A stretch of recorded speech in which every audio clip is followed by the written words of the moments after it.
जय हिंद प्यारे साथियों, क्या आपको भी मैथ सब्जेक्ट से डर लग रहा है? लेकिन आप मैथ सब्जेक्ट में फेल नहीं होना चाहते। आप चाहते हैं कि हम बेहतर नंबर से मैथ में पास हों, तो यह वीडियो आपके लिए बहुत ही महत्वपूर्ण है, क्योंकि इस वीडियो में हर एक प्रश्न को हम इतने डिटेल के साथ में सरल भाषा में समझाएंगे जो आपके लिए काफ़ी बेहतर साबित होगा। और आपको इस वीडियो में यह भी बताएंगे कि कौन सा प्रश्न अधिक बार पूछा गया है और कौन सा प्रश्न आपके लिए इम्पोर्टेंट है।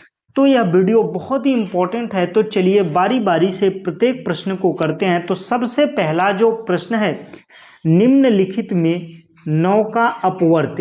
तो सबसे पहले अगर आपको यह पता हो जाए कि अपवर्त क्या है, क्या अपवर्त क्या है? अपवर्त का मतलब है गुणज। गुणज यानी पहाड़ा। अब तो समझ में आ रहा है ना।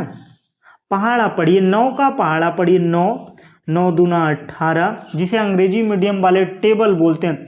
9 त्रिक 27, 9 चौक 36। यह क्या है? 9 का अपवर्त है। क्या है? 9 का अपवर्त है या गुणज कहें। क्लियर हुआ? अब एक होता है अपवर्तक। क्या है? अपवर्त हो गया, अपवर्तक हो गया। अपवर्तक, रुको गलती हो गया। अपवर्तक, अपवर्त और अपवर्तक दोनों समझिए। अपवर्तक का मतलब होता है गुणनखंड। क्या होता है? गुणनखंड। गुणनखंड में अगर कहे 9 का अपवर्तक बताइए, तब कैसे बताएंगे? तो 9 का गुणनखंड यानी 9 किससे किससे विभाजित होता है? तो 9 तो पहले 1 से विभाजित होगा। हर एक संख्या 1 से विभाजित होती है। क्लियर हो गया इतनी बात? अगला जो पॉइंट है, और किससे विभाजित होगा? 2 से विभाजित नहीं होगा, 3 से विभाजित होगा। 3 के अलावा 9 से विभाजित होगा। तो 9 के कितने गुणनखंड है? 1 3 9। यह सभी क्या है? 9 के अपवर्त्य हैं। क्या है? 9 के अपवर्त्य हैं। क्लियर हो गया? क्लियर हुआ कि नहीं? सॉरी, अपवर्तक हुआ। 9 का अपवर्तक हुआ। अपवर्त्य और अपवर्तक समझ में आ गया। चलो बढ़ते हैं अगले प्रश्न की ओर। अगला जो प्रश्न है, 30 और 40 के बीच अभाज्य संख्याएं। जब हम पिछले साल 2018 वाला प्रीवियस ईयर करा रहे थे, तो उसमें हमने एक नंबर बताया था। कोड क्या था? 44 22 32 23 21। यह कोड आपको हमने बोला था बहुत ही इंपॉर्टेंट है, याद कर लीजिए। देखिए, अगर जब पूछे 1 से लेकर 10 तक में कितनी अभाज्य संख्याएं हैं, तो 4 अभाज्य संख्या है। इसके अलावा अगर कहे कि 11 से लेकर 20 तक में कितनी अभाज्य संख्याएं हैं, तो 4 अभाज्य संख्याएं हैं। और 31 से लेकर 40 के बीच में कितनी अभाज्य संख्याएं हैं? 2 अभाज्य संख्याएं। क्लियर हो रहा है कि नहीं हर एक पॉइंट? चलो बढ़िया है। तो यहाँ पर क्या है कि मतलब हर एक का कोड, मतलब 1 से 10 तक, फिर 11 से 20 तक, फिर 21 से 30 तक, और फिर 31 से 40 तक, इस प्रकार से क्रम चलता चला जाएगा। तो 30 से 40 के बीच में कितनी अभाज्य संख्याएं होंगी? 2 अभाज्य संख्याएं होंगी। कौन कौन सी?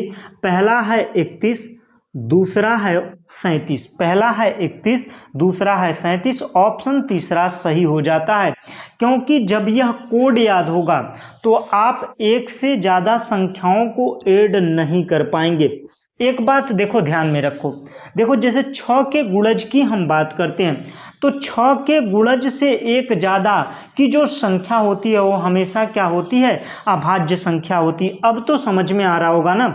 6 पंचे 30, 30 के बाद में अगर 6 से हम भाग दें, कैसे? कोई भी संख्या दी गई है, जैसे दिया गया है 191, 191 को हम 6 से भाग दें, तो 6 त्रिक 18, 6 त्रिक 18 कट गया, कितना बचा? 1, 6 का 6 बचा कितना? 5। अगर 1 और 5 शेषफल बचे, अब यह पॉइंट नोट करो, जब भाग दिया जाए 6 से और 1 और 5 बचे तो वह संख्या क्या होगी? अभाज्य संख्या होगी। तो यहाँ पर हमने 6 से भाग दिया तो 1 शेष बच रहा है, फिर 6 से भाग दिया तो 1 शेष बच रहा है। क्लियर हुआ कि नहीं बात? देखो मैंने दोनों तरीके बताए हैं, हर एक पॉइंट को हम इतना सरल कर दे रहे हैं कि आगामी परीक्षा के लिए भी आप बेहतर तैयारी कर पाएंगे। क्लियर हो गई ये सारी बातें। अगला जो प्रश्न है, 3 संख्याएं 1:2:3 के अनुपात में है तो यदि उसका महत्तम समापवर्तक 12 है तो वे संख्याएं होंगी। देखिए जो कोई संख्या, जैसे माना x है, दूसरा है 2x है, तीसरा है 3x है, ठीक है, और इन तीनों संख्याओं का मौसो क्या है? 12 है। क्या है? 12 है। तो इन तीनों संख्याओं में जो है कॉमन क्या है? ऐसी जो संख्या, वह बड़ी से बड़ी संख्या जो तीनों संख्याओं में हो तो x है। x का मतलब हमने क्या किया? 12 मान लिया। तो पहली संख्या हो गई 12, दूसरी संख्या हो गई 24 और तीसरी संख्या क्या हो गई? 36 हो गई। और कौन सा ऑप्शन होगा? ऑप्शन बी सही हो जाएगा। क्लियर हुआ कि नहीं? ऐसा मैंने क्यों किया? देखो जैसे यहां पर हम ले 2, 6, 8, मैंने कहा इन तीनों संख्याओं का मौसो ज्ञात करो। तो मौसो ज्ञात करने के लिए 2 विधियां हैं। पहला है कि भाग विधि से कर लो, दूसरा है कि गुणनखंड विधि से कर लो, जो आपको आता हो। लेकिन आपको दोनों सीखना बहुत जरूरी है, क्योंकि यहाँ पर लिखित परीक्षाएं होती हैं, न कि आपको टिक करना है कि एक आ रहा है मेरा काम चल जाएगा। नहीं, काम चलाने वाली बात नहीं, बहुत ही बेसिक चीजें हैं। देखो जब भी मैथ के पेपर को करो, जब भी मैथ के प्रश्नों को कर रहे हो तो कॉपी पेन लेके बैठो, क्योंकि बिना कॉपी पेन उठाए आप मैथ को नहीं सीख सकते हैं। आप किसी भी वीडियो को कितना याद रख सकते हैं? 1 दिन, 2 दिन? तो बहुत ही जरूरी है कि आप कॉपी पेन लेके बैठिए। जब आप उस चीज को करेंगे, जब आपका मोंटेसरी में यही कहते थे, मोंटेसरी विधि आप बाल विकास में पढ़े होंगे, तो बाल विकास में जब मोंटेसरी विधि आई थी तो मोंटेसरी विधि में बच्चों के कहा कि वो बच्चा तब बेहतर सीखता है जब वह शारीरिक और मानसिक दोनों क्रियाओं को करता है। तो जब आप लिखेंगे और सोचेंगे तो दोनों क्रियाएं जब साथ होंगी तो आपका डेवलपमेंट काफी बेहतर होगा।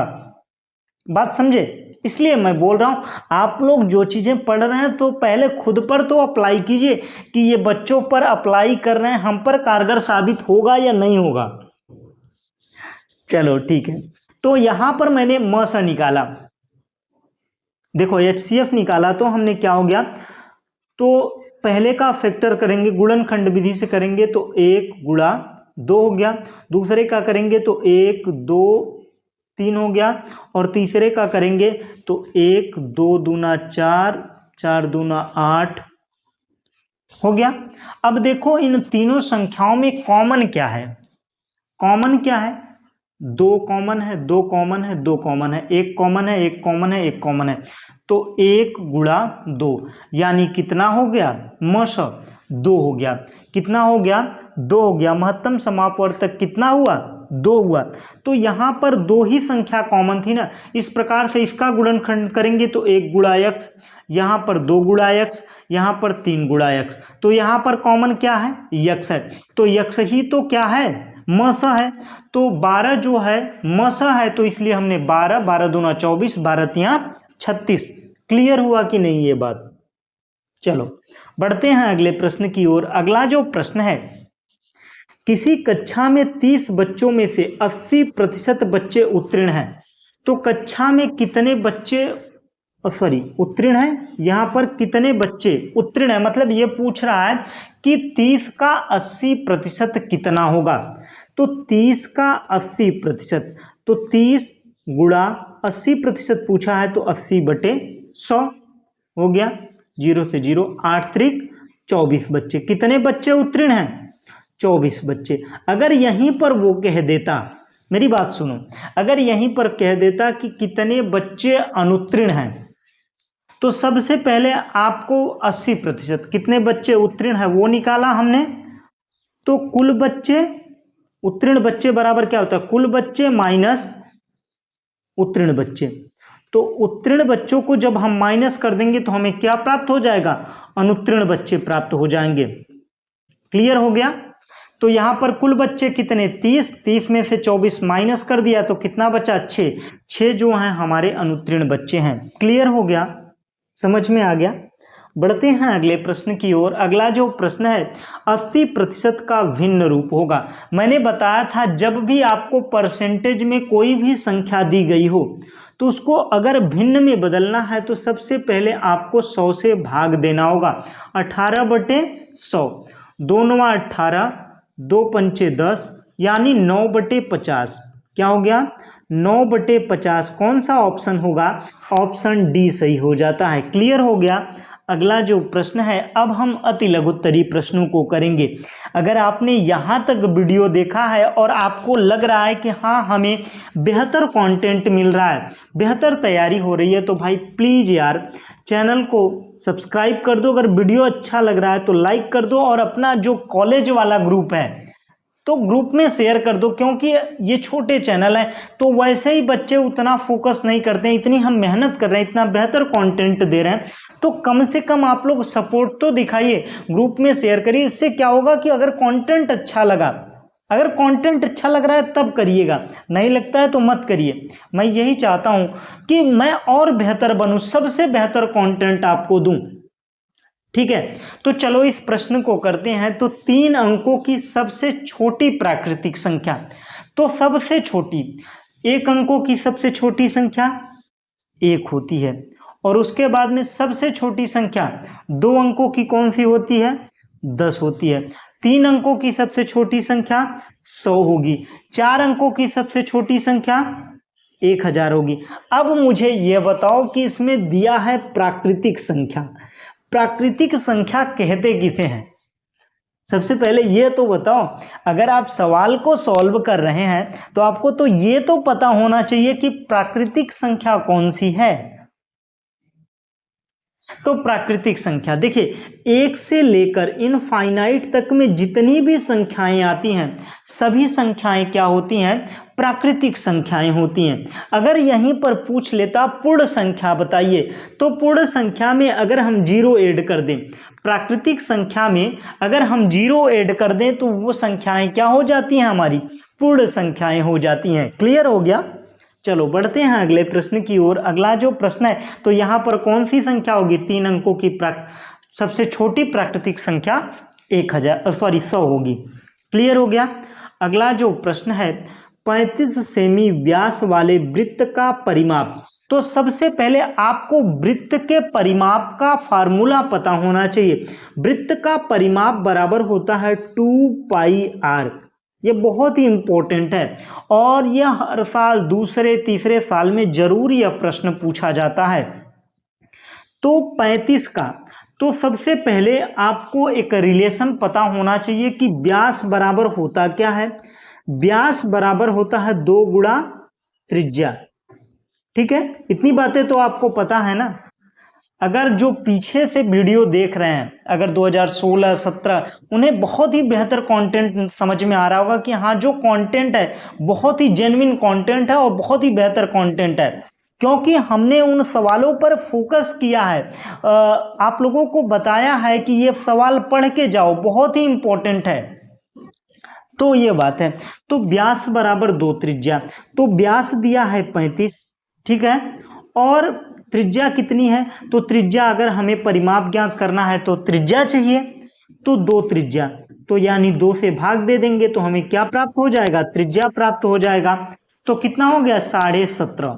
कितना हो गया, 17.5। 17 दूना 34, 34 का आधा 35, ठीक है। 2 1 का 2 हो गया, 2 7 14, 2 पंचे 10। क्लियर हो गया।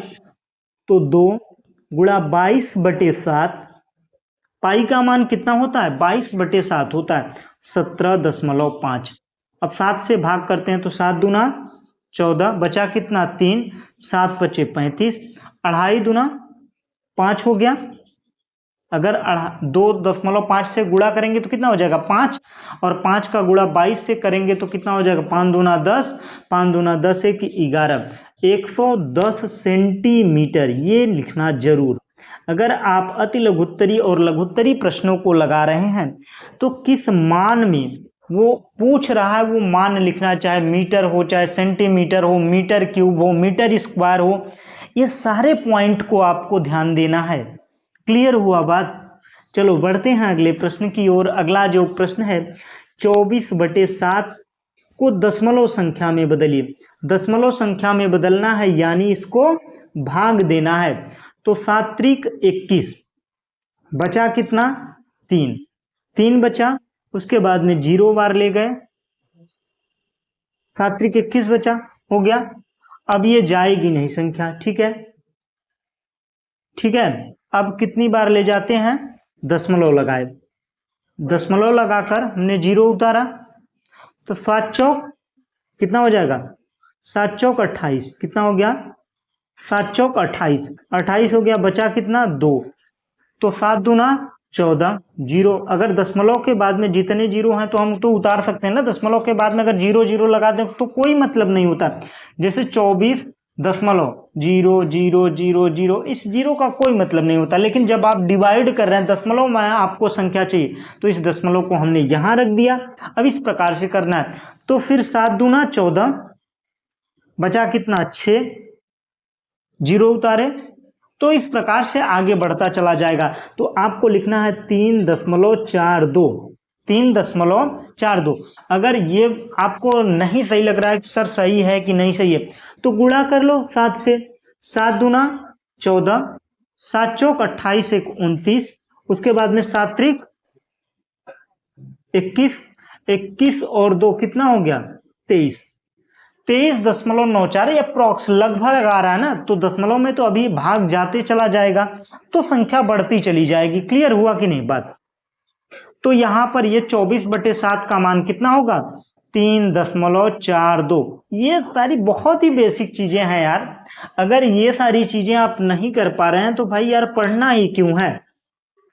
लेकिन फिर भी हम यह कह रहे हैं, अगर आपको नहीं आ रहा है तो ऐसी बात नहीं है कि सीख नहीं सकते हैं, आप कुछ भी सीख सकते हैं, लेकिन आपको बेहतर मेहनत